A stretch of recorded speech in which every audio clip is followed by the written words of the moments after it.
Bienvenue à tous pour suivre avec nous ce nouveau numéro du Focus de la semaine.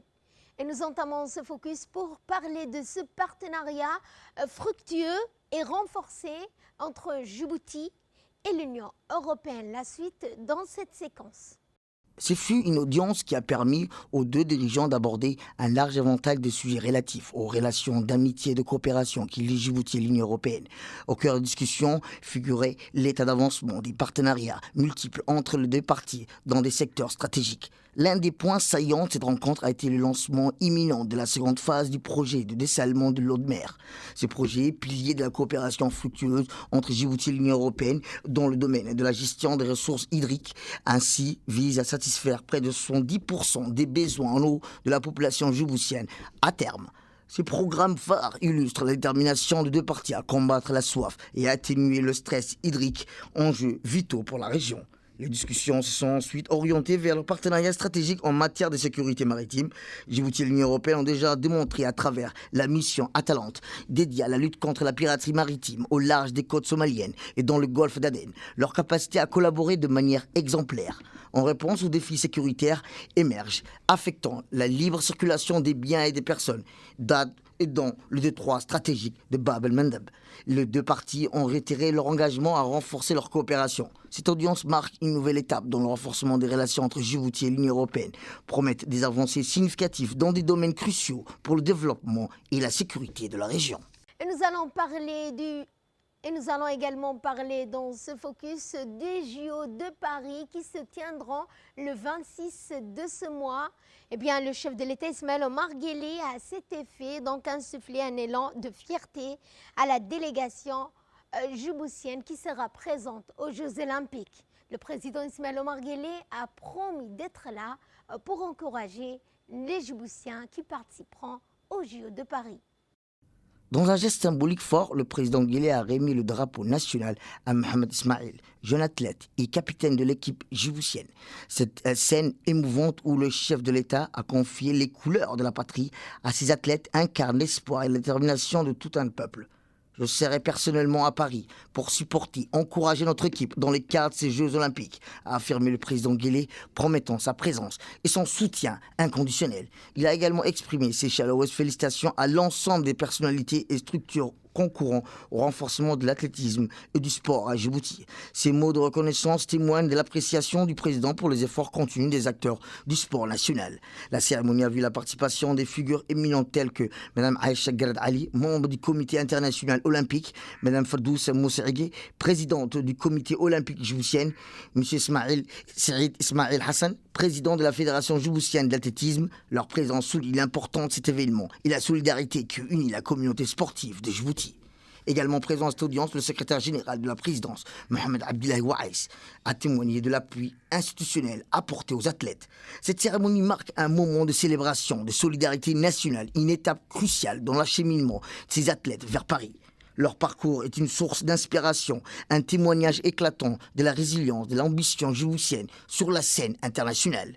Les Jeux Olympiques 2024 promettent d'être un sommet de gloire et de fierté pour Djibouti, avec le soutien indéfectible de tout un pays derrière ses champions.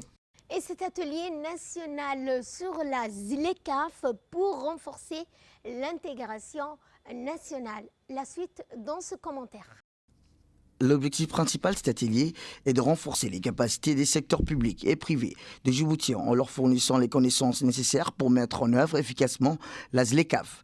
Les discussions se concentrent sur l'amélioration de la compréhension des règles et procédures de l'accord, le renforcement des capacités des membres des comités nationaux et l'alignement des processus d'entreprise avec les exigences de la ZLECAf.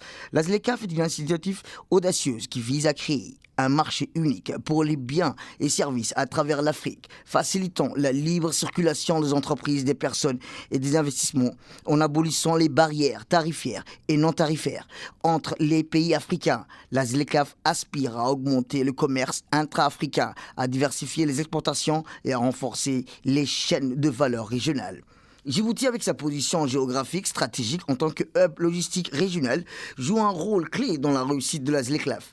Le pays a signé l'accord historique le 21 mars 2018 lors du sommet de l'Union africaine à Kigali, à Rwanda, et l'a ratifié en février 2019. En 2022, Djibouti a adopté une stratégie nationale pour la mise en œuvre de la ZLECLAF visant à accroître les échanges des biens et des services et à fortifier les chaînes de valeur régionales. Les discussions et échanges qui auront lieu au cours de ces 3 jours sont essentiels pour préparer Djibouti à cette intégration régionale prometteuse et en sensibilisant les parties prenantes aux opportunités, avantages et défis de la ZLECLAF. Cet atelier joue un rôle crucial dans l'alignement des procédures et processus nationaux dans les exigences des initiatives continentales. Un hommage militaire solennel. Eh bien, donc le retour glorieux des héros djiboutiens de leur mission à l'ATMIS.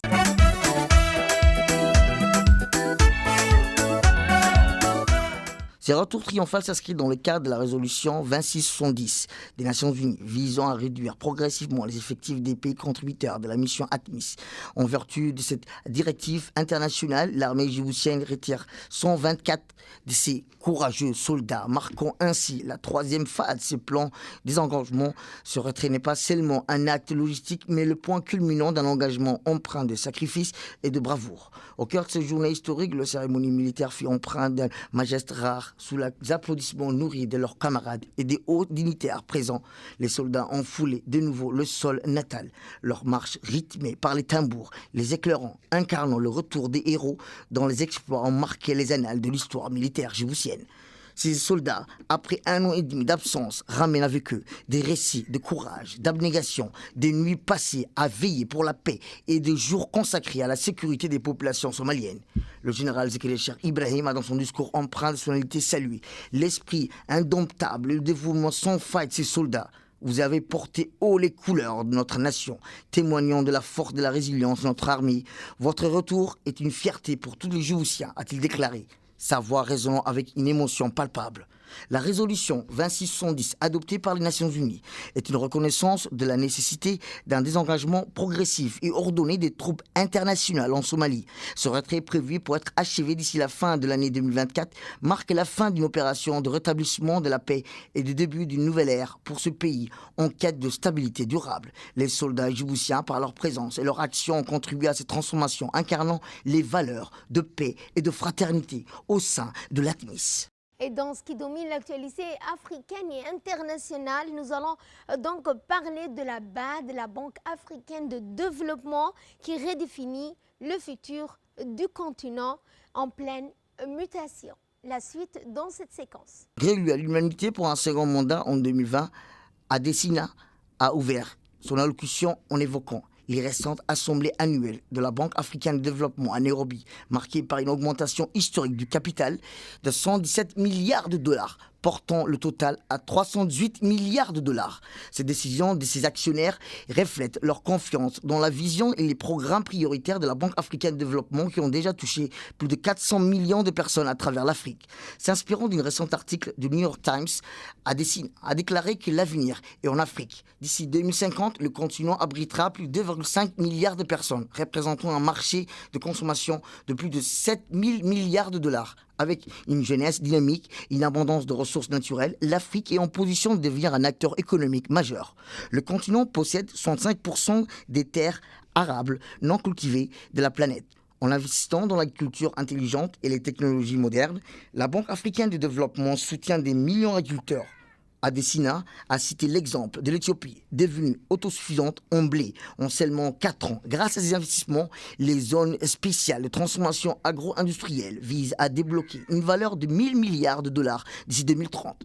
Avec la plus grande potentiel solaire au monde, l'Afrique joue un rôle crucial dans la transition énergétique mondiale. Le programme Desert to Power de la Banque africaine de développement prévoit de connecter 250 millions de personnes à l'électricité solaire. De plus, la Banque mondiale de développement collabore pour apporter l'électricité à 300 millions d'Africains d'ici 2030.